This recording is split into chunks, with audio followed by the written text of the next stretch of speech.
Hello everyone, I'm Mahvash Mohtadullah, a writer in more recent years, and before that, a general corporate fixer-upper. Like so many recent writers, I too began my actual writing journey during the pandemic. In fact, I wrote my first piece on my first ever blog just before Sri Lanka's first COVID lockdown.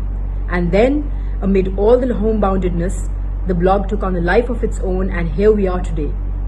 I'm now the author of 2 books, a book for children and a book of short stories titled The Girl with the Paisley Dupatta.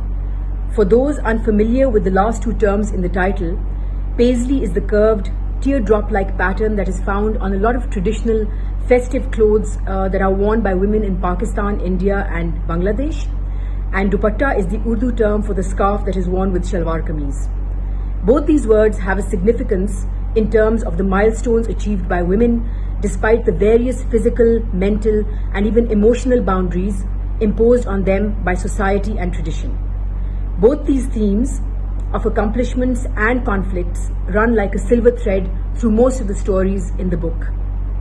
The book then is an anthology of tales about the social, cultural and even faith-related challenges that women face in big and small ways in their day-to-day lives. Many of the stories in the book are from outside of the bell curve of our lives, from the brutal vigilante justice dispensed in the name of religion in The Gods of Fury, to the harrowing custom of honor revenge in the sins of our fathers, to the patriarchal ruthlessness that so many young women are subjected to in The Girl with the Paisley Dupatta, which is also the title story of the book. Some of the other stories are of women and men negotiating love, life, friendship and careers in the sometimes tumultuous and many times limiting folds of their families and their communities.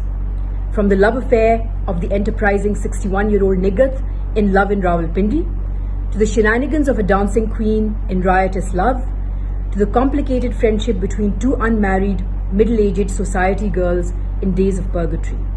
The last 3 stories are a tribute to that most ingenious art form, political satire.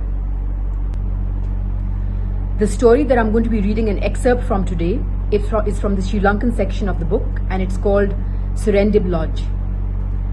Chip Yanna, Manil scolded a cheerfully departing squirrel as it scampered off with a big chunk of foam from one of the sofa cushions in the veranda.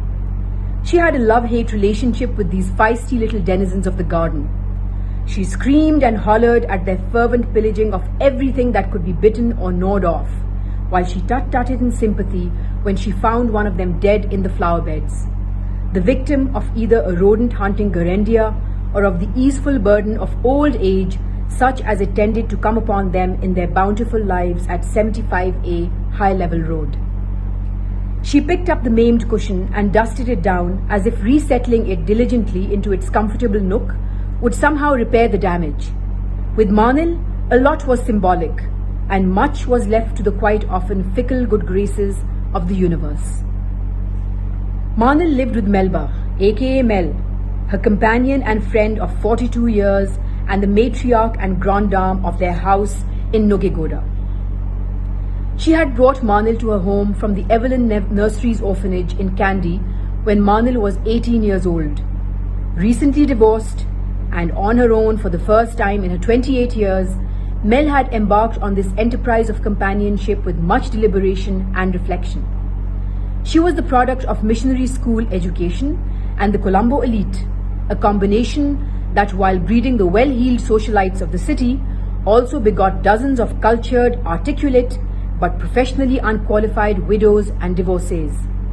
These inhabitants of the now fringes of privilege, since the elite bell curve was usurped quite entirely by the debutantes and the still married, were not only summarily launched into solitary independent lives, but also into a world where they had to learn to fend for themselves.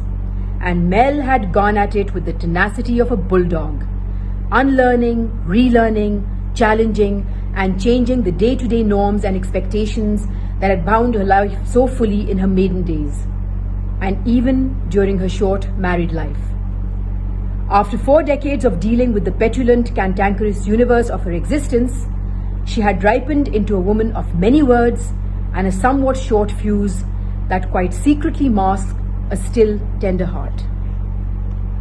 Manil was the antithesis of everything Mel was. Where Mel was loud and commanding, Manil was soft and placating. Where one bulldozed into situations, the other treaded with caution. It would be unjust to imagine that Manil's retiring nature and restraint were born of Mel's draconian demeanor. The matriarch was especially gentle with her beloved shrinking Violet and protected her fiercely from the waywardness of the world. It was quite logical to imagine then that Manil was most likely bestowed with her acute sensitivity by the frivolous hands of nature itself. Physically too, the two were in complete discordance with each other. Mel was tall and willowy, while her companion was short and plump. One fiddled with the food on her plate, preferring instead to have a cigarette dangling from a mouth that was simultaneously engaged in an epic telling or retelling of a tale. The other made short, efficient shrift of every fulsome meal in front of her. And so, the two women had lived together in almost improbable but perfect harmony, and neither could imagine being without the companionship of the other.